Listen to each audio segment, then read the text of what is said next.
స్వాగతం.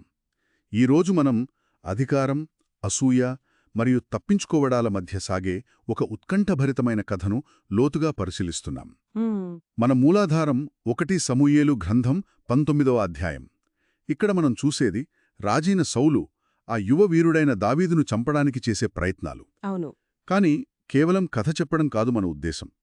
దావీదు ప్రాణాలను కాపాడటంలో కుటుంబ విధేయత, తెలివైన మోసం మరియు ఊహించని దైవిక జోక్యం ఇవన్నీ ఎలా పాత్ర పోషించాయో విశ్లేషించాలి. అవును. ఇది ఒక సాధారణ వేటకథ కాదు అసలు. ఇందులో మానవ సంబంధాలలోని సంక్లిష్టతలు, రాజకీయ వ్యూహాలు, ఆ కాలపు ఆధ్యాత్మిక విశ్వాసాలు అన్నీ ముడిపడి ఉన్నాయి. నిజమే. అంటే ఒక రాజు తన అధికారాన్ని నిలబెట్టుకోవడానికి ఎంత దూరం వెళ్తాడు, మరి అతన్ని అడ్డుకోవడానికి ఏ శక్తులు పనిచేస్తాయి, సౌలు చేసిన ఆ 3 విఫలయత్నాలను, వాటి వెనుక ఉన్న లోతైన అర్థాలను మనం ఇప్పుడు చూద్దాం. సరే, మొదటి ప్రయత్నంతో మొదలు పెడదాం. అంటే ఇక్కడ సౌలు తన ఉద్దేశాన్ని దాచుకోలేదు. లేదు, దావీదును చంపమని తన కుమారుడు యోనాతానుతో తన సేవకులందరితో బహిరంగంగా ఆజ్ఞాపించాడు. ఇది ఒక రహస్య కుట్ర కాదు, ఏకంగా అధికారిక ఆదేశం. కరెక్ట్. యోనాతాను పరిస్థితి చాలా క్లిష్టమైనదిక్కడ. ఒకవైపు తండ్రి, రాజు, మరోవైపు ప్రాణస్నేహితుడు. అవును. సరిగ్గా. ఇక్కడ యోనాతాను కేవలం స్నేహితునిగా స్పందించడం లేదు, అతనొక నైతిక సంక్షోభాన్నెదుర్కొంటున్నాడు. అతని విధేయత ఎవరి పట్ల ఉండాలి? రాజ్యాధికారానికా లేక న్యాయానికా? అదే. గ్రంథంలో యోనాతాను దావీదును బహుగా ఇష్టపడ్డాడు అని ఉంది. ఈ ఇష్టం కేవలం స్నేహం కాదు, అది ఒక ప్రమాణంతో కూడుకున్నది. అందుకే అతను వెంటనే దావీదుని హెచ్చరించాడు. ఉమ్, కాని కేవలం హెచ్చరించడంతో ఆగలేదు, మధ్యవర్తిగా మారాడు. ఇది చాలా, చాలా ప్రమాదకరమైన చర్య. నిజమే. తన తండ్రికి వ్యతిరేకంగా వెళ్లడమంటే అది రాజ్యద్రోహం కిందకు రాదా? అతను తన స్నేహం కోసం ఎంత పెద్ద ప్రమాదాన్ని కొని తెచ్చుకుంటున్నాడు.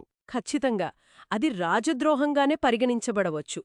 కాని యోనాతాను తన వాదనను చాలా తెలివిగా ప్రదర్శించాడు. అతను భావోద్వేగాలతో కాకుండా వాస్తవాలతో మాట్లాడాడు. అంటే లాజిక్గా మాట్లాడా? అవును. అతను సౌలుకు దావీదు యొక్క విధేయతను గుర్తుచేశాడు. అతడు నీకు ఏ తప్పూ చేయలేదు, అతని పనులు నీకు మేలునే చేశాయి అని చెప్పాడు. గోల్యాతును చంపిన విషయం గుర్తుచేశాడు. ఆ విజయం ఇజ్రాయేలుకు చాలా గొప్పది కదా. అదే. ఆ విజయాన్ని చూసి నువ్వే సంతోషించావు కదా, మరిప్పుడు నిరపరాధిని చంపి పాపమెందుకు మూటగట్టుకుంటావు అని సూటిగా ప్రశ్నించాడు. ఇది సౌలు యొక్క మనస్సాక్షిని తట్టే ప్రయత్నం. ఆ వాదన పనిచేసినట్లనిపిస్తోంది. సౌలు యెహోవా జీవముతోడు అతనికి మరణశిక్ష విధింపను అని ప్రమాణం కూడా చేశాడు. అంటే యోనాతాను విజయం సాధించినట్లేనా? తాత్కాలికంగా మాత్రమే. ఇది సౌలు యొక్క మానసిక అస్థిరతను చూపిస్తుంది. అతని తర్కంతో ఒప్పించవచ్చు, కాని అతను లోపల ఉన్న అసూయ చల్లారలేదా? చల్లారలేదు, కేవలం నివురుగప్పి ఉంది. ఆ ప్రమాణం తర్వాత దావీదు మళ్లీ సభకు వచ్చాడు. అంతా సర్దుకున్నట్లు కనిపించింది. కాని ఇది తుఫాన్కు ముందు ప్రశాంతత మాత్రమే. అవును, ఆ శాంతి ఎక్కువ కాలం నిలవలేదు. దావీదు మరో యుద్ధంలో ఫిలిస్తీయులను ఓడించడంతో కథ మళ్లీ మొదటికొచ్చింది. దావీదు విజయం సౌలుకు సంతోషాన్నివ్వలేదు. ఇవ్వలేదు, అసూయను రగిల్చింది. ఇక్కడే యెహోవా యొద్ద నుండి వచ్చిన దురాత్మ సౌలును ఆవహించిందని చెప్పబడింది. ఈ మాటను మనం ఎలా అర్థం చేసుకోవాలి? ఇది అక్షరలా ఒక దయ్యమా లేక మానసిక స్థితా? ఇది చాలా ముఖ్యమైన ప్రశ్న. ఆధునిక మనస్తత్వశాస్త్రం ప్రకారం దీనిని తీవ్రమైన డిప్రెషన్, పారనోయా లేదా కోపంతో కూడిన ఉన్మాదం అనవచ్చు. ఓకే. కాని ఆ కాలపు హీబ్రూ ఆలోచనా విధానంలో దేవుని నుండి వచ్చే ఆత్మ అంటే రూవాహ్ కేవలం మంచిదే కాదు, అది ఒక శక్తివంతమైన ప్రేరణ. అంటే ఒక ఫోర్స్ లాంటిదా? సరిగ్గా. దేవుని మార్గంలో నడిచినప్పుడు అది సృజనాత్మకంగా పనిచేస్తుంది. సౌలు దేవుని మార్గం నుండి తప్పుకున్నప్పుడు అదే దైవిక శక్తి అతని మీద ప్రతికూలంగా, విధ్వంసకరంగా పనిచేసిందని రచయిత చెప్పే ప్రయత్నం. ఆసక్తికరంగా ఉంది. అంటే సౌలు పతనానికి దేవుడే కారణమని చెప్పడం ద్వారా దావీదు యొక్క ఎదుగుదలకు దైవిక ఆమోదముందని పరోక్షంగా సూచిస్తున్నారన్నమాట. ఖచ్చితంగా. ఆ స్థితిలోనే సౌలు తన చేతిలో ఉన్న ఈటెను సితారా వాయిస్తున్న దావీదు మీదకు విసిరాడు. ఇది మునుపట్లా పరోక్ష ఆజ్ఞ కాదు, ప్రత్యక్ష హత్యాయత్నం. ఖచ్చితంగా. ఈసారి మధ్యలో యోనాతాను లేడు. ఇది చాలా వ్యక్తిగతమైన ముఖాముఖీ దాడి. దావీదు చాకచక్యంగా తప్పించుకుని తన ఇంటికి పారిపోతాడు. కాని సౌలు వదల్లేదు. ఇంటిని చుట్టుముట్టి ఉదయాన్నే చంపమని తన సైనికులను పంపాడు. ఇక్కడే దావీదు భార్య, సౌలు కుమార్తె అయిన మీకాలు రంగంలోకి దిగుతుంది. అవును. ఆమె ఆ ఉపాయం పన్నిన తీరు చూస్తుంటే ఆశ్చర్యంగా ఉంది. ఒక రాజకుమార్తెకు అంతటి సమయస్ఫూర్తి ఎలా వచ్చింది? రాచరికపు జీవితంలో ఇలాంటివి నేర్చుకోడానికి అవకాశం ఉంటుందా? బహుశా ఆ రాచరికపు జీవితమే ఆమెకు అది నేర్పించిందేమో. రాజభవనంలోని కుట్రలు, రాజకీయాలు చూసిన వ్యక్తిగా ఆమెకు ప్రమాదాన్ని పసిగట్టే శక్తి, త్వరగా స్పందించే నేర్పు అలవడి ఉండవచ్చు. ఆమె దావీదును కిటికీగుండా పంపించి తర్వాత ఒక అద్భుతమైన నాటకమాడింది. మంచం మీద ఒక గృహదేవత బొమ్మను పడుకోబెట్టి దాని తలకు మేకబొచ్చు పెట్టి దుప్పటి కప్పింది. ఈ గృహదేవత బొమ్మ లేదా తెరాఫీము వాడకం చాలా ఆసక్తికరంగా ఉంది. సౌలు దేవునిచే ఎన్నుకోబడిన రాజు కదా, మరి అతని ఇంట్లో అతని కుమార్తె దగ్గర ఇలాంటి విగ్రహముండటమేమిటి? అద్భుతమైన పాయింట్. ఇది ఆ కాలంలోని మత విశ్వాసాలు ఎంత సంక్లిష్టంగా ఉండేవో చూపిస్తుంది. అధికారికంగా ఇశ్రాయేలీలు యెహోవాను మాత్రమే ఆరాధించాలి, విగ్రహారాధన నిషిద్ధం. కాని ఆచరణలో వేరే ఉండేదా? అవును. జనచీర ఆచారాలు, నమ్మకాలు సమాంతరంగా కొనసాగుతూ ఉండేవి. ఈ తెరాఫీములు కుటుంబ సంరక్షకులుగా లేదా భవిష్యత్తు చెప్పే సాధనాలుగా ఉపయోగించేవారని కొందరి అభిప్రాయం. ఓ, అంటే దేవుని రాజు అని చెప్పుకునే సౌలు ఇంట్లోనే ఇలాంటివున్నాయంటే అధికారిక మతానికి, ప్రజల ఆచారాలకు మధ్య ఉన్న దూరం మనకు అర్థమవుతుంది. ఇది కథలో ఒక చిన్న వివరమైనా ఆ కాలపు సామాజిక మత పరిస్థితులపై ఒక పెద్ద కిటికీని తెరుస్తుంది. సౌలు సైనికులు వచ్చి చూసి దావీదు జబ్బుగా ఉన్నాడని నమ్మి వెళ్ళిపోతారు. కాని సౌలు అంత తేలిగ్గా వదిలే రకం కాదు కదా. జబ్బుగా ఉన్నా సరే మంచంతో సహా తీసుకురండి, నేనే చంపుతాను అని ఆజ్ఞాపించాడు. అతని క్రూరత్వానికిది పరాకాష్ట. అవును, ఇది అతని మానవత్వం పూర్తిగా నశించిపోయిందనడానికి నిదర్శనం. మోసం బయటపడినప్పుడు సౌలు మీకాలును నిలదీశాడు. అప్పుడామె ఏం చెప్పింది? అప్పుడు ఆమె తనను తాను కాపాడుకోడానికి మరో అబద్ధం చెప్పింది. నన్ను వెళ్ళనివ్వకపోతే నిన్ను చంపుతానని దావీదు నన్ను బెదిరించాడు అని చెప్పింది. పాపం. మొదట భర్త పట్ల విధేయత చూపింది, తర్వాత తండ్రి యొక్క ఉగ్రరూపం నుండి తనను తాను రక్షించుకోవడానికి భయంతో అబద్ధం చెప్పింది. ఆమె పాత్రలోని ఈ సంక్లిష్టత ఆ ఒత్తిడిని మనకు చూపిస్తుంది. అలా దావీదు రెండోసారి కూడా తప్పించుకున్నాడు. కాని ఇప్పుడతను ఒక పారిపోయిన వ్యక్తి. అతను రామాలో ఉన్న ప్రవక్త సమూయేలు దగ్గరికి వెళ్తాడు. దావీదు చాలా చోట్లకు పారిపోయి ఉండొచ్చు. కాని అతను ప్రత్యేకంగా సమూయేలు దగ్గరికే ఎందుకు వెళ్ళాడు? అది కేవలం ఆశ్రయం కోసం కాదు. కాదు. అది ఒక శక్తివంతమైన రాజకీయ, ఆధ్యాత్మిక ప్రకటన. సమూయేలు ఎవరు? అతనే సౌలును రాజుగా అభిషేకించాడు మరియు సౌలును దేవుడు తిరస్కరించాడని ప్రకటించాడు. అవును, అంతేకాదు, రహస్యంగా దావీదును కూడా అభిషేకించాడు కదా. సరిగ్గా. కాబట్టి దావీదు సమూయేలు దగ్గరకు వెళ్లడం ద్వారా నా వైపు దైవిక అధికారముంది, చట్టబద్ధమైన ఆధ్యాత్మిక నాయకుడి మద్దతు నాకుంది అని పరోక్షంగా ప్రకటిస్తున్నాడు. ఓకే, అంటే సౌలు యొక్క రాజరిక అధికారానికి ఒక సవాలు విసురుతున్నాడు. అవును, సమూయేలు యొక్క ప్రవచనాత్మక అధికారంతో సవాలు విసురుతున్నాడు.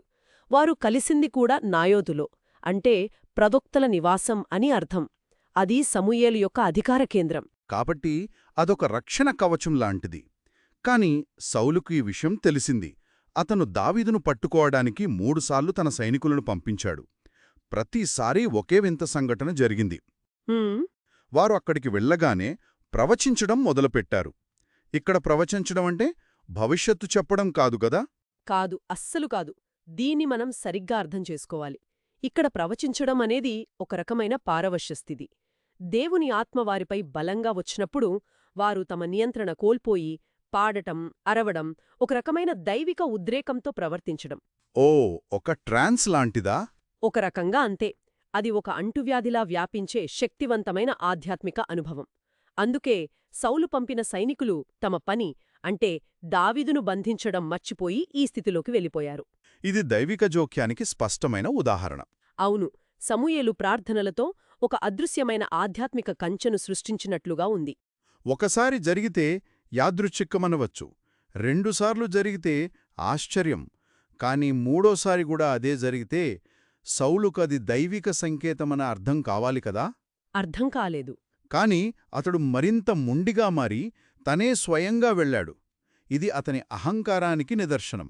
సరిగ్గా. అతను దైవిక శక్తిని తన సైనిక శక్తితో ఓడించగలనని అనుకున్నాడు. కాని అతనికి కూడా అదే గతి పట్టింది. పైగా అతని విషయంలో అది ఇంకా తీవ్రంగా ఉంది. ఎలా?